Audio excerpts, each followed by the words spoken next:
নমস্কার বন্ধুরা, মোজ ক্লাসিক হিসেবে আপনাদেরকে স্বাগত। আজকে আমি আপনাদের বানিয়ে দেখাচ্ছি উচ্ছে পাতার বড়া। এটা খেতে খুবই মুখরোচক আর মুখের স্বাদ ফিরিয়ে আনে, আর বানানো খুবই সোজা, ঝটপট তৈরি হয়ে যায়। আসুন এটাকে বানাতে কী কী উপকরণ লাগছে একবার দেখে নিন। উচ্ছে পাতা বড়া বানানোর জন্যে আমার উচ্ছে পাতা লাগবে। দেখুন, উচ্ছে পাতাগুলোকে নিয়ে আমি ভালো করে ধুয়ে নিয়েছি।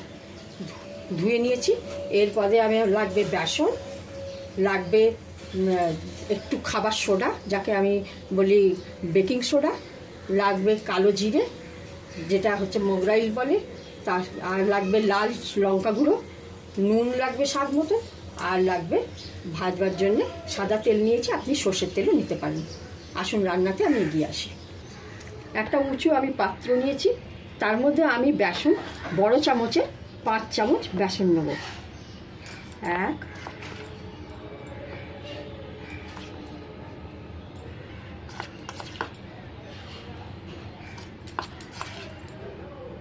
5 চামচ বেসন নিলাম, যেটা হবে 100 গ্রাম কাছাকাছি। এবার এর মধ্যে আমি অল্প কালো জিরে দিলাম, স্বাদ মতো নুন দিলাম,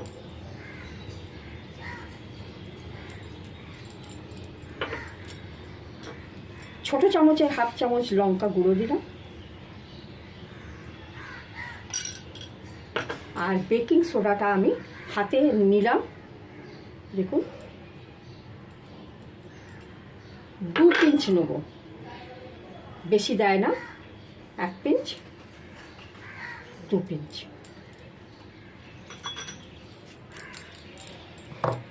এটাকে আমি অল্প জল দিয়ে মেখে নেব। একটা ব্যাটার বানাবো, যেটা অল্প অল্প জল দিয়ে মাখবো। প্রথমে একবারে পুরো জল দেবো না, এটা না বেশি পাতলা হবে না বেশি গাঢ় হবে।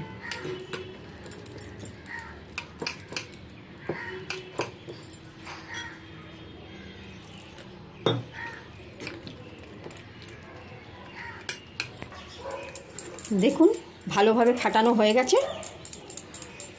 যত ভালো ফাটাবেন তত ভালো মুচমুচে হবে। এটা ফাটানো হয়ে গেছে। দেখুন দেখুন, বেশি পাতলাও হয়নি, বেশি গাঢ়ও নেই। দেখুন, এটা একদম বড়ার জন্যে রেডি। এবার আমি গ্যাস অন করে রান্নাটা চাপাবো। এবার আমি গ্যাসটাকে অন করব, কড়া বসাবো, আর রিফাইন্ড তেলটাকে আমি এর মধ্যে দিয়ে দেবো।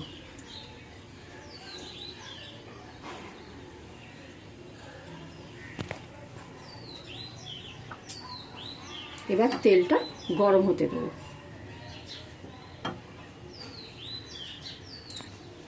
দেখুন, তেলটা গরম হয়ে গেছে, ধোঁয়া ছাড়ছে। এবার আমি ফ্লেমটাকে একটু মিডিয়াম করে দেবো। আমি তেলটা এখন ভাজছি, এটাকে বড়া ভাজছি বলে আমি তেলটা একটু বেশি নিয়েছি, না তো আমি রান্নার সময় কিন্তু একদম অল্প তেলেই রান্না করি। এবার আমি দেখুন, ব্যাটারে আমি উচ্ছে পাতাগুলোকে ডুবিয়ে নিচ্ছি। এই যে এরম করে ধরে উচ্ছে পাতাকে দেখুন কিরম করে ধরেছি, এরম করে ডুবিয়ে এরম করে ছেড়ে দিলাম। আবার এরম ধরলাম,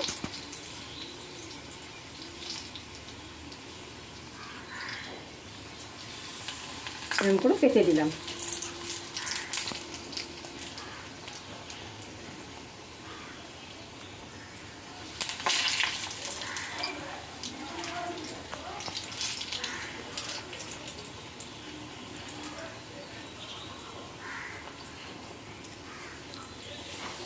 দেখ,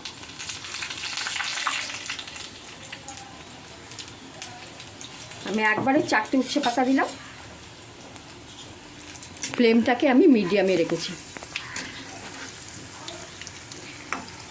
দীর্ঘদিন অসুস্থ থাকার জন্যে সবাইকার মুখের স্বাদটা তো চলে যায়, পাল্টে যায়, তখন আর খাওয়াতে কোনো রকম স্বাদ পাওয়া যায় না।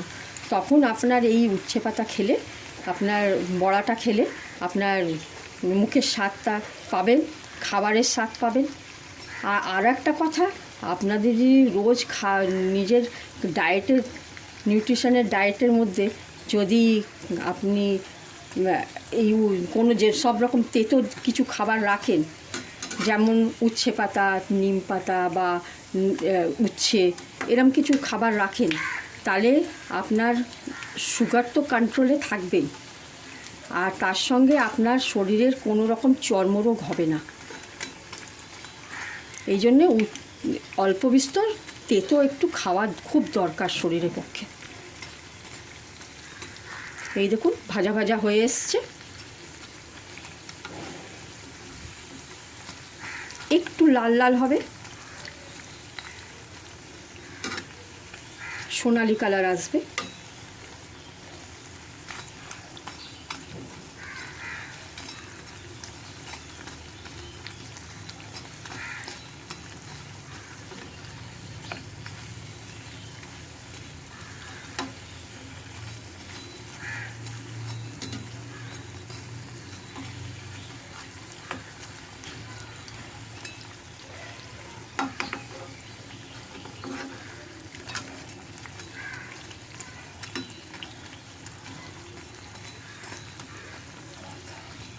দেখুন ভাজা হয়ে গেছে। এবার এটাকে আমি একটা প্লেটে তুলে নেব।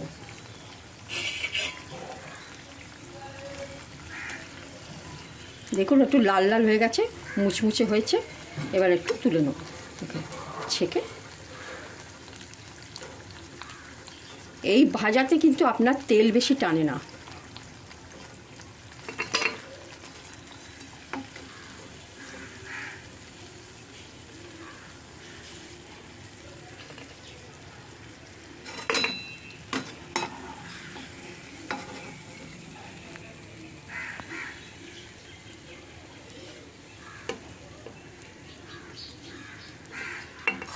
দেখুন একবারে আমি ভেজে কিছু তুলে নিলাম, আবার এই রকম করেই আমি পরপর সব ভেজে তুলে নেব। দেখুন সবগুলো আমি ভেজে তুলে নিয়েছি। এবার এটাকে ডেকোরেট করব।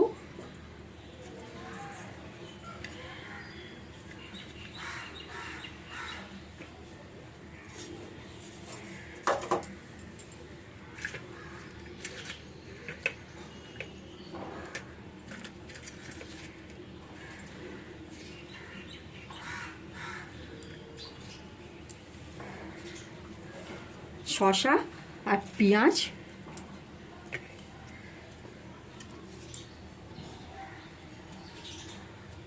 আর একটু ধনে পাতা দিয়ে আমি এটাকে ডেকোরেশন করে নিলাম। দিলাম একটা লঙ্কা।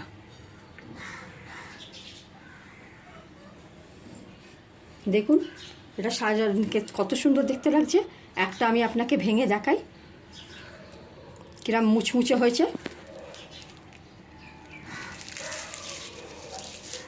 দেখুন ভেঙে গুড়িয়ে গেল। দেখুন এটা হয়ে গেছে। এটা আপনারা গরম ভাত ডালের সঙ্গে খেতে পারবেন, আর বিকেলে চা কফির সঙ্গে স্ন্যাক্স হিসেবেও খাওয়া যেতে পারে। এটাকে আপনারা বাড়িতে ট্রাই করুন, বানিয়ে বলুন কেমন খেতে হলো, কমেন্টসে জানান। আর ভালো লাগলে অবশ্যই লাইক, শেয়ার, সাবস্ক্রাইব করতে ভুলবেন না। ধন্যবাদ।